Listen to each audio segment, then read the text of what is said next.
the night before or Oh, something. my It had rained. God. It got put off. So by the time we got there, we're looking into the camera like this. You But know. what made you And- stay? Like now, What do you like mean? What else are you gonna go? You can't. I don't know. Gigs At are my gigs. venues, I got venues, right? And if something is like Can't leave. 20 minutes off or my meatballs are late, the band leaves. There's always you guys stuck around for 18 You hours. have you have no idea like this. But the no. thing is, like Jorma said earlier, we were young.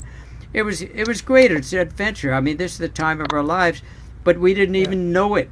I mean, because you really just put one foot in front of the other, and things happen around you. And like you You said just earlier, went along. You that just went 5 or along with it, 6, you know? that 5 or 6 years from 1965, say 72, a lot of stuff happened. Yeah. Yeah, man. I mean, So and you're talking about hold that thought. You're talking about the Woodstock Yasgur's Farm. I've been there a couple times actually. Jack and I have played that little indoor room.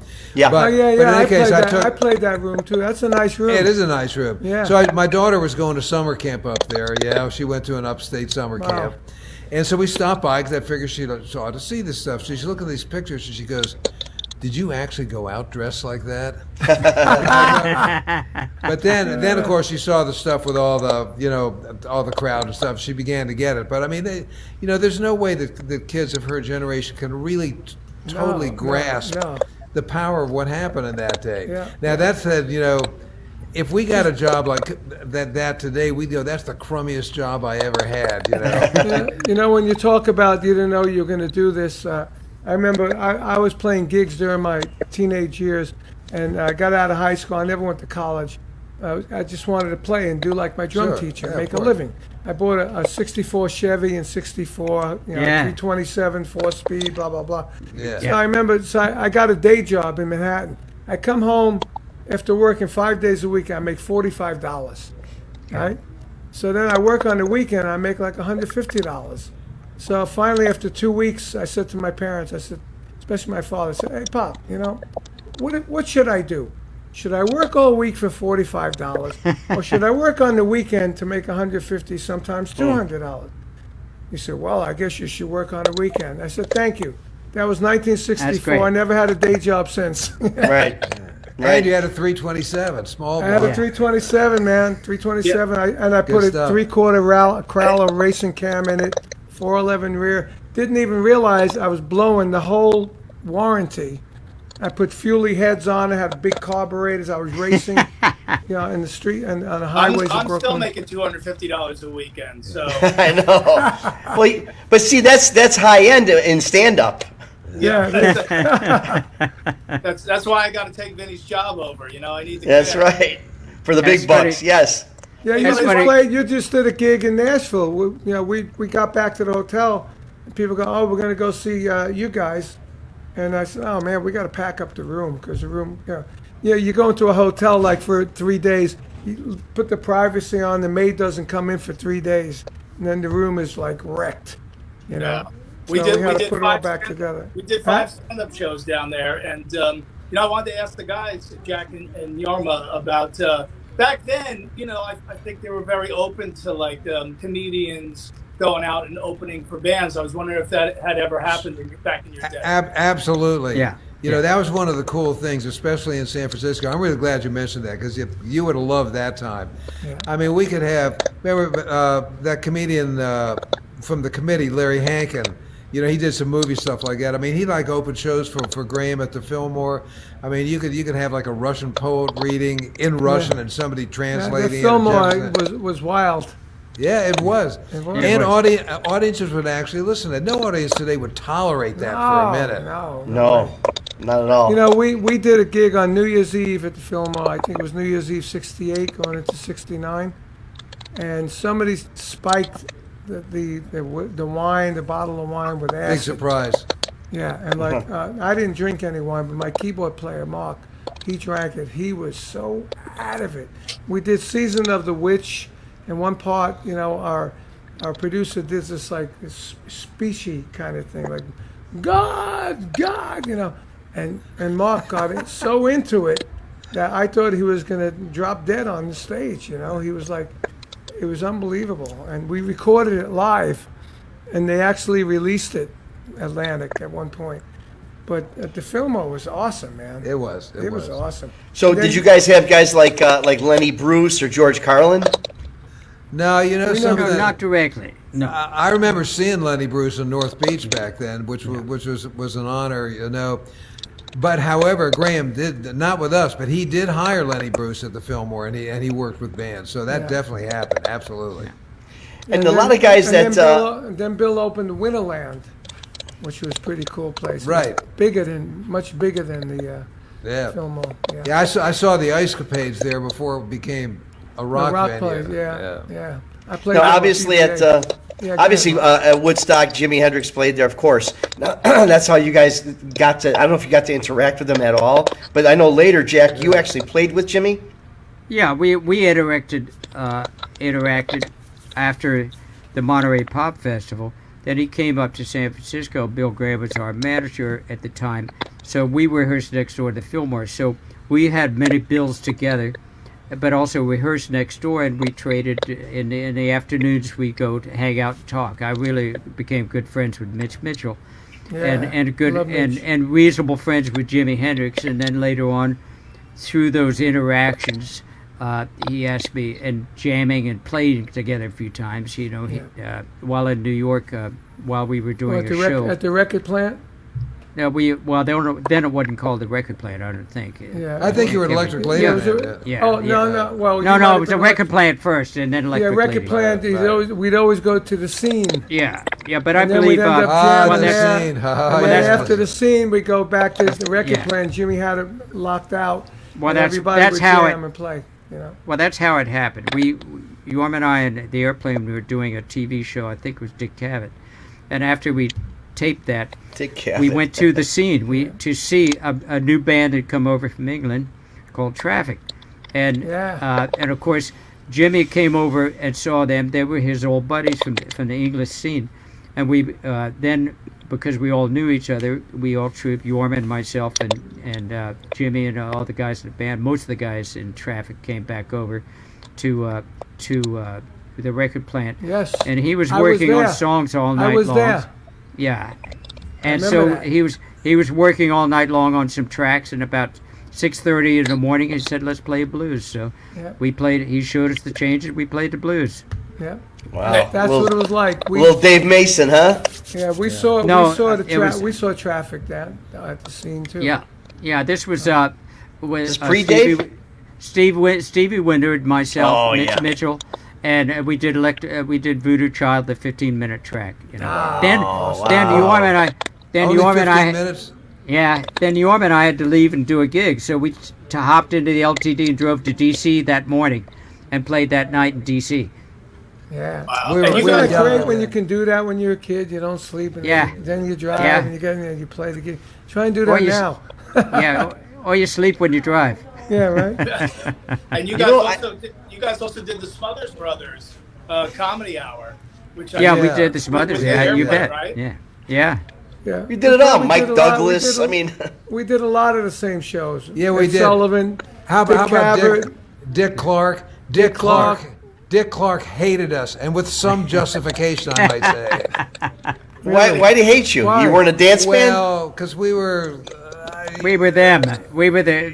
We were them. We were them. We were just not the clean cut, you know. Oh yeah. Oh, you know, with us when we went on American Bandstand, our gear didn't show up.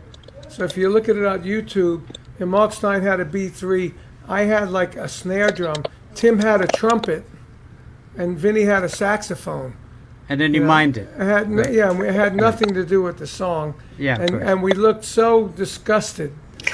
That it was you can tell like what are these guys doing here? But we did the cover the Ray Anthony show. You remember Ray Anthony? Merv Griffin. Oh, yeah. Merv Griffin is when I met Louis Belson. You know, that- Oh, that's great. Did you ever do Yeah. the Ed Sullivan? Did you do Ed Sullivan? yeah, 2 times. Yeah. Yeah. He hated us too, and yeah, again, yeah. with some good reason. That's true. Yeah. But the Smothers Brothers, they were the sort of the hip TV show. Yeah, So they we were, got along yeah. great with them. And Yeah, they actually, were. when we did the Smothers Brothers, it was right after Woodstock. Because I think David Crosby was there with us and a couple other people. But did you make the big time on the Pat Paulson show? No, Ah, no. That was the big time. No. Hey guys, we're gonna take a quick break here. We do this every week. We got a little commercial. I think Carmine, I think it's you this week talking about what Hangin' and Banging's got coming up next week. You're curious to see what this looks I'm like. curious to see what this looks like too. Let's see what we got coming next week. Hey, it's Carmine the Peace here. There he Hangin' is. and Bangin'. Good to see you guys again. We're gonna have on August 19th Lizzie Hale from Hailstone. Great lady, a rocking band. So we'll see you then for that. And also Tyler Brandt and the Shakedown.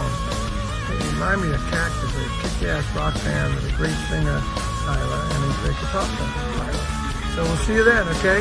That's August 19th, 7 p.m. Eastern, 6 p.m. Central, and 4 p.m. there where Vinny lives. All right, we'll see you then. Ciao. Nicely done. Oh, not And I bad. tell you, your hair has never looked better. Never. Oh, hey, it's getting, Yeah. it's getting, you know. Hey, you guys, I stopped dyeing my hair like 6 months ago. I had black and purple hair my whole career. There you go. Since 1980, and I just got so sick of doing it. And I put it on, and then I put it on Facebook. And you know, I got 3,700 comments. It's the most comments I ever had on anything And most about my of them were freaking from hair. Vinny. What's that? There we have it. Most of 3,600 were from your brother Vinny. Yeah, right. Yeah, Busting right. my balls. That's him. Yeah. That's Yep. what they do. Fashion's a bitch. Yeah, it is. For those of us who don't have it, that's for sure. Yeah, man. Rolling Stone 500 greatest songs. Two of them, of course, Somebody to Love. But I want to talk about White Rabbit because it's so iconic and it's just one of those anthems and unique. Now, Grace Slick wrote it, we know. Yeah. Did you guys get involved in that part of it at all? How did that song come to be with Grace? So here's something to think about, and since Jack is so responsible for our version of that, but first of all, the Great Society, the band that Grace was with before us, they did that song in the first place. You know, Grace was such a huge talent, and I remember seeing her do that. Jack and I went to see her band back then. We saw her do that song. It's interesting when you think that the reason, in my humble opinion, that we're in the Rock and Roll. Yeah, I'm going to be careful here. No, that we're in the Rock and Roll Hall of Fame is because of two songs that Grace brought: "Somebody to Love" and "White Rabbit," which weren't Jefferson Airplane songs. You know, they became it, but she brought those to us. Those are the big hits. But anyhow, you know, Jack needs to weigh in on what happened with White Rabbit, because what he and Spencer did with the bass and drums track, that's the whole deal. Yeah, right yeah. there. I love that bass and drum track on there. That was awesome. And it was pretty simple, but when we actually got down to really working on that song and a good arrangement of it, we were doing our second album, and Grace had just joined us. It was actually our first experience, Studio A in Los Angeles. Not we did the first album there, but the first time we had time in the studio. What I studio? think it was What studio? Studio A, Sunset and Ivor, RCA. Okay. Right. Okay. So, but we had time in the studio to actually craft a song. The first album we did on a 3-track, we did in 4 days, I think. We played it pretty much like we played our stuff out in person. This time we had a chance to really fashion the arrangements for the studio atmosphere. So it was just one of those nights that had, you know, everybody could think clearly, I think, and and set an atmosphere and capture that atmosphere. And so, being a classical music fan, somewhat, you know, I just thought of Ravel, the drums coming up in bolero, and why not put it to the bass and open it that way. I just started playing, and the arrangement started to take shape. But actually, that rhythm part that Spencer and I did together, then this beautiful, mysterious lead line comes in without all the rock and roll cliche formations of the melody, and it made it just pulled you into some other atmosphere and land. And I think then Grace comes in to start singing and telling the story. It just worked, and, you know, and it was under 3 minutes. It's worth noting, I think, also, I couldn't. You know, Carmen, I know you're going to appreciate this. So I live in Ohio. The Rock and Roll Hall of Fame is in Ohio. So when they need some guy, I'm a resident guy, so I do a lot of stuff for them. So, so they wanted, somebody's going to sing this. They were going to sing White Rabbit, and I sort of fudged my way through that thing for years. But I thought, you know, I'm going to have to learn that part. So I downloaded it from iTunes for 99 cents and spent and spent an hour relearning my part, and I realized I couldn't think of something like that today in a million years because I know Yeah. too much stuff now.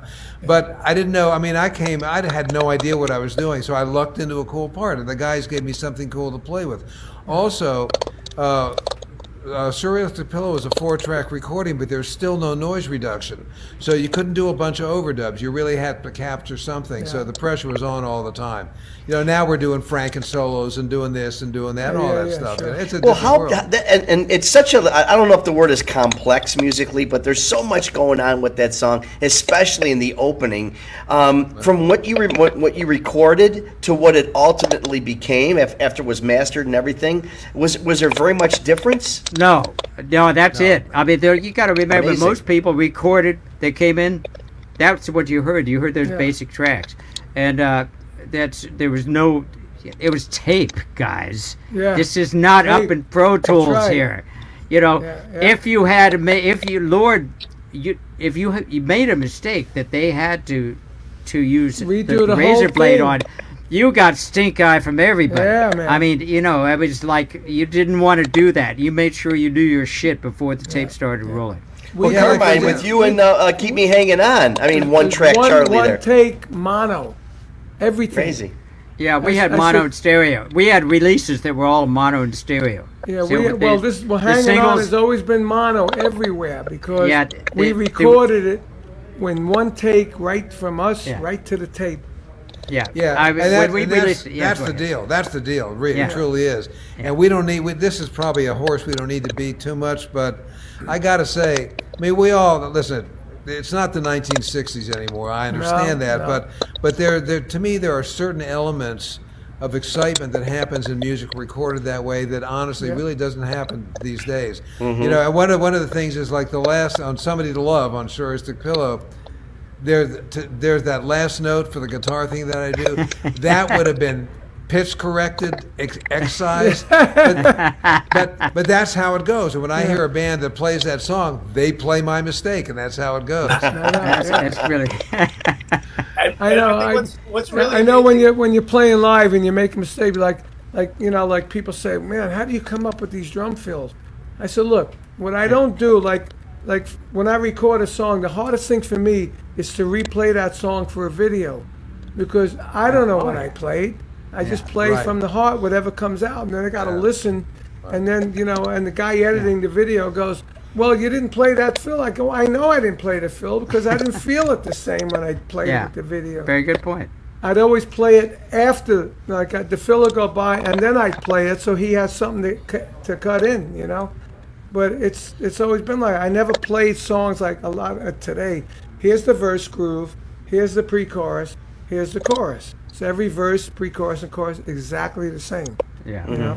But we played, including you guy, we played by feel. We just used to play, Yeah, And that's why- what you hear a lot about. Like even what we talked about Mississippi Queen a couple shows ago, how the whole cowbell thing was just something there to for people to keep time, and they just left it in, and it was one of the most iconic. Well, you can't isolate a cowbell anyway. I mean, it's everywhere. Good point. Good point. And That then they was- say, that was- and then they say more cowbell. Right. Well, that's a UFO thing, I guess.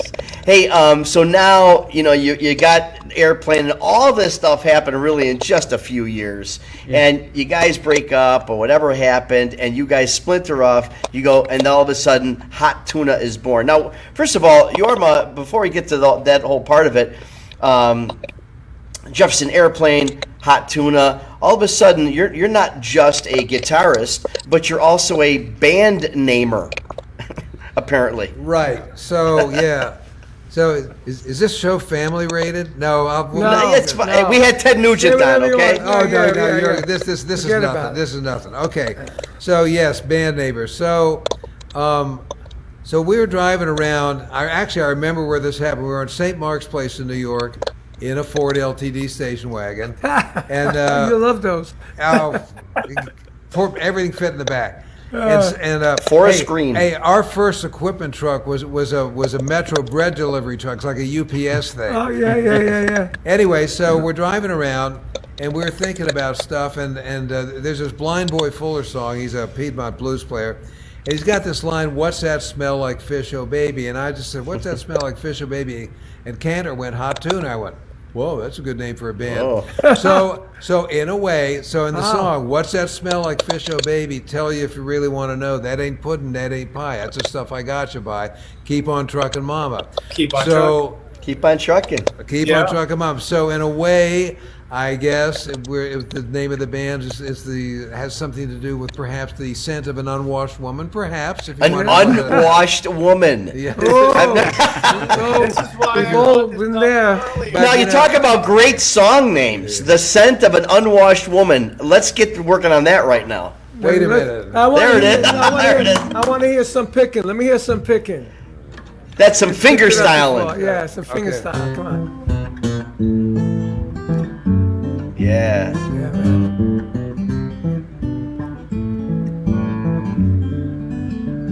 That sounds like the song that you were just talking about. It would be. Very good.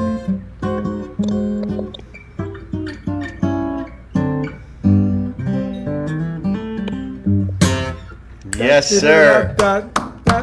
Beautiful, man. So let's talk about hot tuna now. Nice and Let's talk clean. about hot tuna. Sure. You've gotten together and it's now this one of the things I love as a fan of hot tuna is I'm sorry I don't know where that came from, but as a fan of hot tuna myself, I really enjoy your various uses of other instruments. The fiddle. I mean, you throw things Right. in. Is that something? I don't know if the word is planned or does it just again it's like a jam style situation? I'm going to let Jack weigh in this in a sec too. I think we just didn't know any better. Yeah. I mean, it's like honestly, like the first Hot Tuna, the live at New Orleans House thing. This very eccentric harmonica player, Will Scarlett, great player, but a very different kind of guy. He made his own harmonicas. He had played one harmonica in Wow. all keys, bent all the notes, all the stuff. Anyway, so I did this ballad song that I wrote on it, and I remember asking Will. I'd really like to hear a harp in the song. We rehearsed it at my house. Come by the gig, and sit in with us and do that song because we're recording a live album. So Will showed up at sound check. We recorded for 3 days. He didn't leave the stage until the third day was done.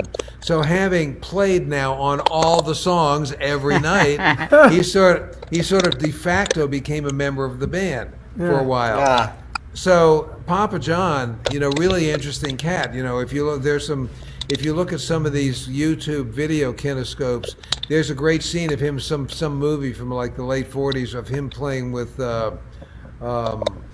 It's seen on a train. Gosh darn it! Come on, you can do it. You can do it. Come on. As soon as we're done here, it's going to come to me. I Sure, of forgot- course. I But forgot you know the breakfast, deal. right? Anyhow, so he played with all these people. So Marty and Joey, who became a drummer in the Airplane for a while, ran into him at the Paris Club in L.A. They brought him up. We're playing Winterland. Hey guys, here's Papa John Creech. He plays fiddle. Can he sit in? Of course he can. And so he became a sort of a de facto member of the Airplane and Hot Tuna for a while. Hey, dude, I want to play with you guys. I'm gonna be maybe I'll come a member. We could have fun. Yeah. You could make tens of dollars. Yeah, that's right. It's a good thing Vinny ain't here because he couldn't play with you guys. No, my God. He's very I metal. can't either, so that's a good thing. I think the most amazing thing to me about Hot Tuna is you start the band while Airplane is still peaking. Right. Yeah. And not only that, you open for Airplane, and I can't think of a band that's done that ever again since then. Like, what band would ever let their members go to a solo band? I did it. Okay, here we go. We had Cactus open for Vanilla Fudge. Ah, We should do that again.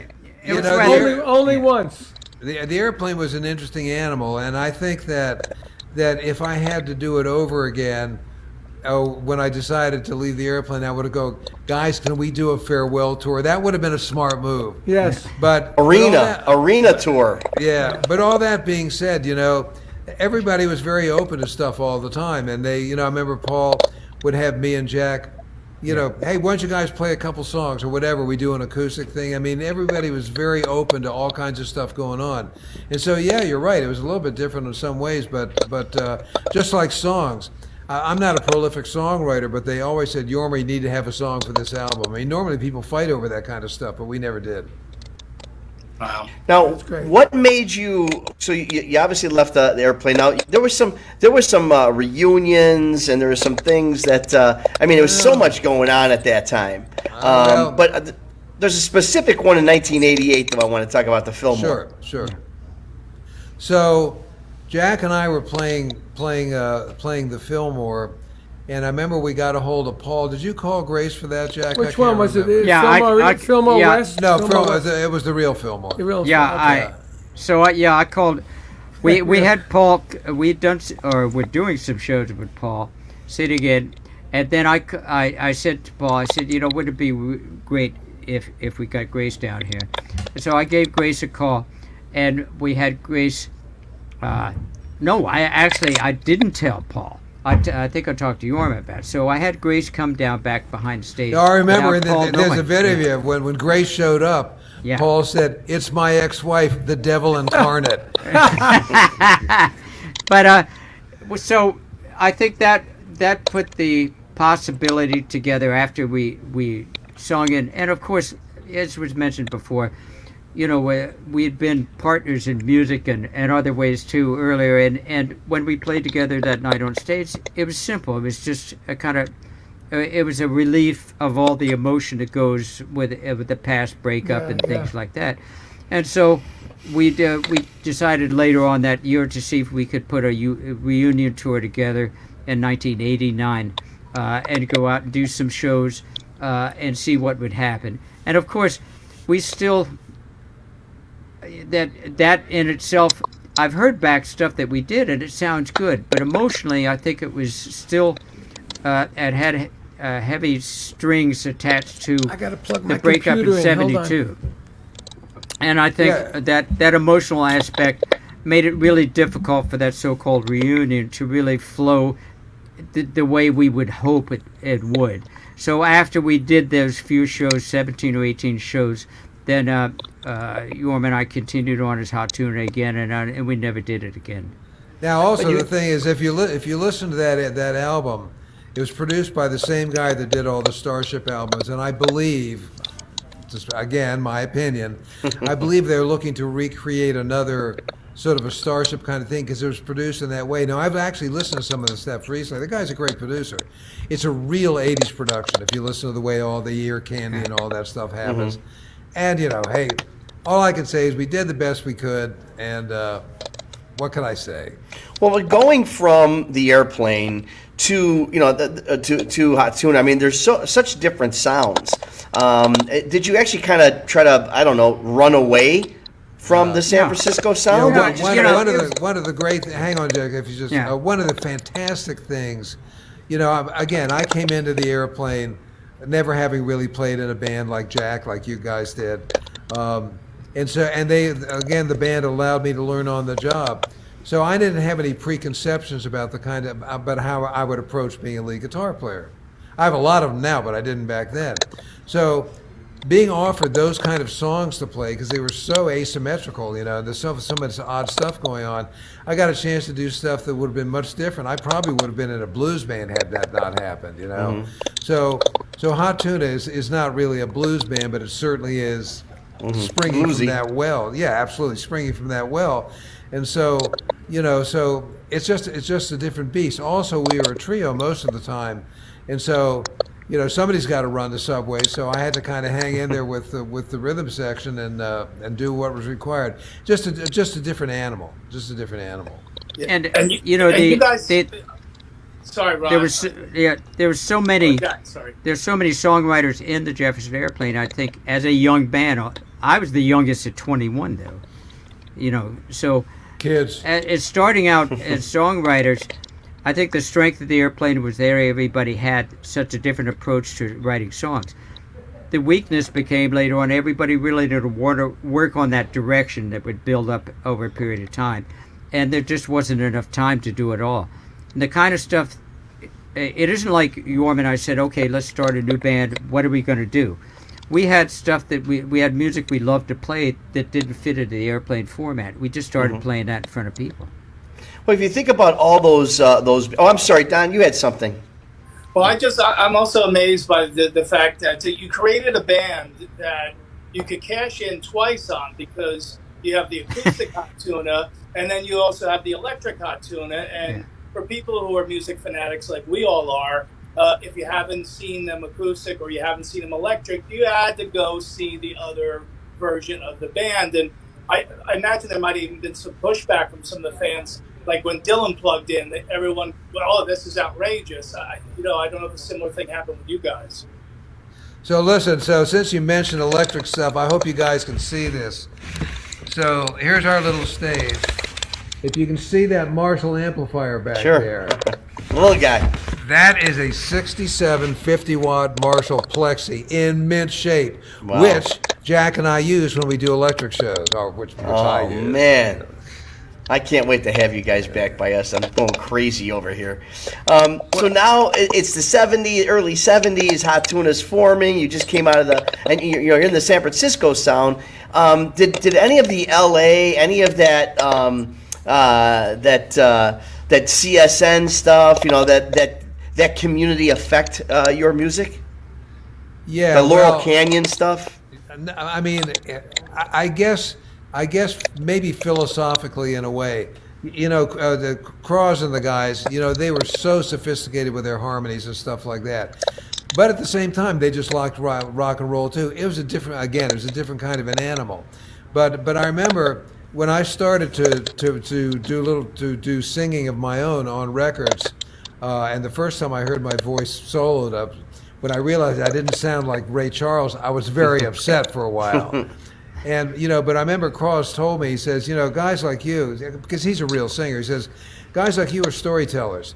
You got to sing in pitch. You can't sing off key. Nobody wants to hear that. But other than that, you're just really telling a story. So philosophically, he was able to actually, because he'd been in the game for a long time on a much higher level. So there's some spiritual hand-holding that I owe the guys a debt of gratitude for when they showed it that it'll be possible to do this stuff in my own way without being self-conscious. So that was important. Is that something that you think that, like I said, there's a San Francisco sound, there's a Laurel Canyon, LA kind of a thing going on, sure. And it's not, it's far, but it's only a few hours. But it was almost like a world of difference. Light years. Think about what McGuinn did with the Byrds, from the beginning, when they had Clarence White playing guitar, all that stuff. They wrote the book on, before Bro Country happened, on modern country rock for years and stuff like that. They were much more professional. Now, I remember there was this gal, she got killed in a car accident with one of Cream's roadies, Jeannie the Tailor from L.A., and she made clothes for all these people, all these fancy bands all over the world, and she made some stuff for us. When she met us, she said, you guys are like farmers and freaks. And by comparison, to the bands that came out of New York and Chicago and L.A., we were much less professional in that way. I don't think it hurt us career-wise, but nobody was calling me to do sessions. Let's put it that way. Gotcha. Gotcha. But I'll say one thing. Crosby appeared on our records. I did some stuff on David's, and one of the things that I think we got, both Jorma and I got out of watching Crosby record and the way they worked the sessions, is that they convinced us that the studio was your friend, not your enemy. A lot of the things that we were trying to do, to replicate this sonic world we had on stage as we were developing our craft and the use of higher volume. But when we got into the studio, it was somewhat frustrating along those lines. They showed us that you can work in the studio and get great results. And I remember Crosby talking to us about picking lightly on the strings to get a bigger sound. Don't hit it so hard. Let the sound come up. Little things like that. Right. And we'd hear the sonic results on their records. Why did their records sound like they were really up here and have some depth? Where if you're pounding the microphones with a lot of volume, everything pushes back. So we learned some stuff from those guys for sure. Do you think that we talk about one top that comes up, the whole British invasion thing. I mean, did you allow that to affect your development at all? Was that something that was in the back of your mind, like picking at you a little bit? You know, earlier on, I sort of dodged the question about something in the book that I wanted to think about, but you reminded me. That was a good thing. So I remember, you know, back with the British invasion and all that stuff, I was, you know, who are these guys to tell us about our kind of music? Blah, blah, blah, and all that nonsense. Well, I remember on my very first acid trip, this friend of mine... Wait a second. That can't happen. You can't say, I remember on my first acid trip. That's mutually exclusive. Well, so anyway, so this guy, you got this friend of mine, he's a guitar player. You got to try this stuff. It's really interesting. Hey, he's a great guitar player. Sure, why not? Anyway, make a long story short, I was driving down the 101 in a borrowed Volkswagen. I was starting to come down, but things were still very interesting, to say the least. And a semi-truck pulled up behind me, and all I could see in the rearview mirror, I remember this like it was yesterday, all I could see was this huge Kenworth grill. And at that very moment, George Harrison's solo from She's a Woman came on the radio, and in that moment, I totally got it. Okay. That's Now, hey, I don't want to start a fight here, but Hot Tuna has a song called Hot Jelly Roll Blues. Sure. When Carmine was in Blue Murder, they had a song called Jelly Roll. Carmine, do you want to comment on that? Well, we did. Unfortunately, I had nothing to do with the lyrical content of the song, but I can tell you a funny story about it. We recorded everything up in Vancouver, and we were all taped. So at that point in time in the late 80s, I was recording to a click, and I was able to punch drums in and out, because up until that point, like maybe 82 with Vanilla Fudge, you know, it was always like you guys were talking about before. You know, it'd be like take 5, take 6, you know, and once we got the drums down, then all the guitar players and the bass, everybody would be able to punch in and out. And I was the only one that the pressure was on, so I got fed up with that. And I started developing this technique to do this and make it really sound energetic and like we all played together. So at that point, we did that with Blue Murder, and we had this whole track done. We didn't have the drums. So we went out in Vancouver. Vancouver was known for the strip bars, you know. So we went out with the whole band, with this, you know, picked up a bunch of the strippers, came back to the studio, we're drinking, smoking pot, having a great time. So John Sykes, the guitarist, who was with Whitesnake and Thin Lizzy and all, he said, "Hey, Carm, why don't you go out and play drums to Jelly Roll?" I said, "Come on, dude, I'm like fucked up. I don't want to do that." You know? So they persuaded me to go. All the girls are going, "God, Carmine, don't do it." You know, I was like, so I went out and I played, you know, and they were all in there cheering me on, and I'm playing the song, and it's like a dun dun dun dun dun dun with a bass drum, you know, sort of like very Zeppelin. Then it goes to a cut time with a huge drum fill. It's like probably a 4-bar drum fill, which brings you into the down tempo. So I did it all and everything, and then I said, no, that's probably going to suck when I hear this tomorrow. Right? And then we go into the studio the next day. They said, "Hey, let's listen to what you did last night." I'm going, do we have to, you know? And then we played it, and I said, holy shit, this sounds great. You know, I did one And you've take. been high ever since. I did one take, and it was great. I said, wow, that's the first time I played drunk and stoned, and it actually came out really good, you know? Unless you were drunk and stoned when you listened to it. No, we weren't. There was, you know, 12 o'clock, we were cool. You know, we just woke up, we had breakfast, go to the studio, we're clean. Now, you guys that we have... You Go on, mentioned please. just quick. You mentioned that Hot Jelly Roll song. That's an old blues song. Great lyric. Jelly roll, sitting on the fence. If you don't get it, you ain't got no sense. Wild about my jelly. Sounds like Chicago blues right there. Yeah. You know, we have guys you know, such as yourself, been around for a couple of years now, going on 50 plus. And have you, over the last, actually any time, stumbled over any, I don't know, never before heard recordings, or even not even songs, maybe just some talking at a studio, or any of that stuff come up over the last few years? Jack. Jorma? Oh. Okay, all right. Well, here's the deal. My father was an audiophile. He was a professional dentist, but he loved hi-fi equipment, and there's a lot involved with that. But anyway, I had a Wallensack tape recorder in 1960. I had one too. And it was quite a high quality machine, about the best you could get for home recordings, what they called home recordings then. Yeah. In any case, this is the period of time where Jorma and I had stopped playing in our high school band, and he had gone to college in Antioch and picked up from Ian Buchanan his fingerstyle that he's so famous for now.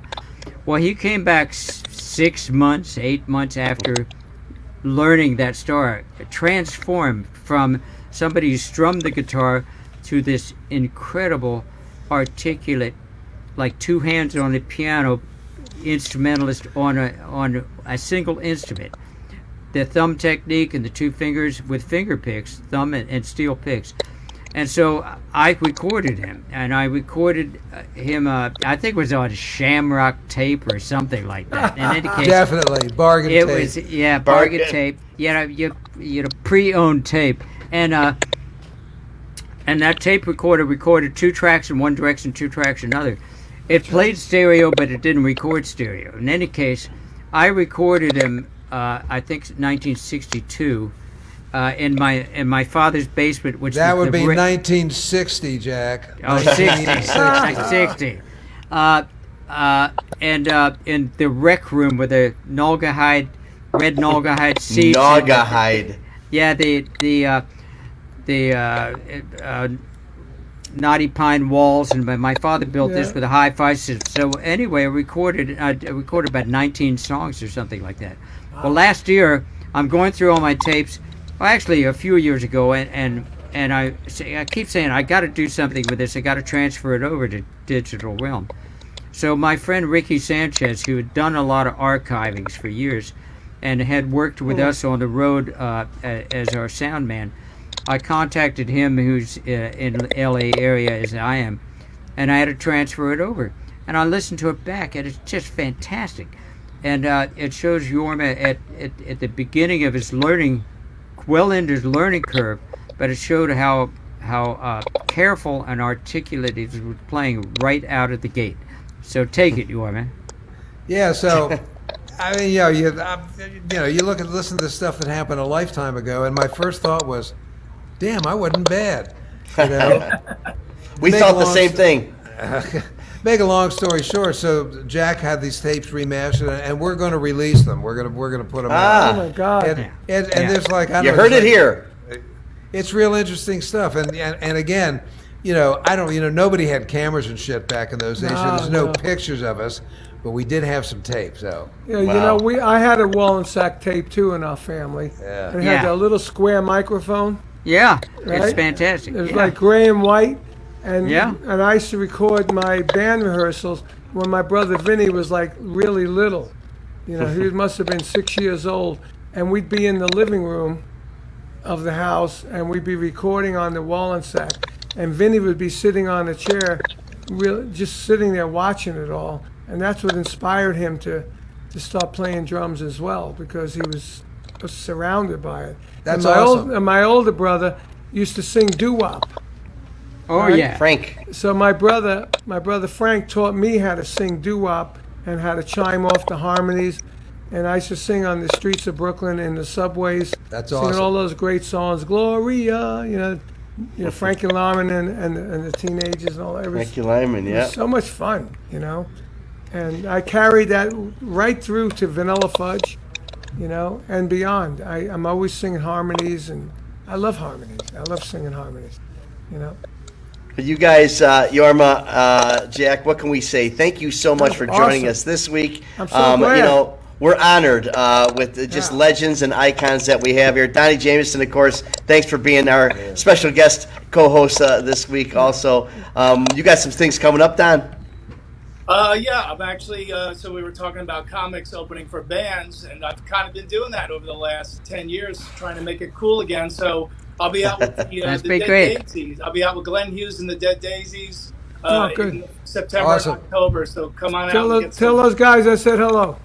Absolutely. Absolutely. We hope we see all you guys in real life Yeah. before Yeah. too You long. bet. Hey, we It's got to gonna hook happen. up. So we got to hook up about the education stuff. Absolutely, man. We'll I definitely think, I, talk. think Good I idea. got your email on the email chain. You sure do. You And sure you got do. mine. Mine's the power drum one. You know? Yeah, cool, man. All right, let's do Well, it. guys, once Jack, again, good wanna- to see you, man. Thanks for Thank having you us. so man. much. Yeah, dude. Don't forget, Great. each week, every Thursday night, we are right here, Artists on Lockdown, hanging and banging. I'm Ron Onesti, our host, with Vinny Appice, Carmine Apiece. We'll see you next week when we have some very special guests, 6 p.m. Central, 7 p.m. Eastern Time. And don't forget to slam us on our Spotify podcast and also Facebook, just everywhere. We're just having a great time with the show, and we're going to see you next week with our very special guest. So once again, thank you, Ben, thank you, Steve, and thank you for joining us right here on Artists on Lockdown, hanging and banging.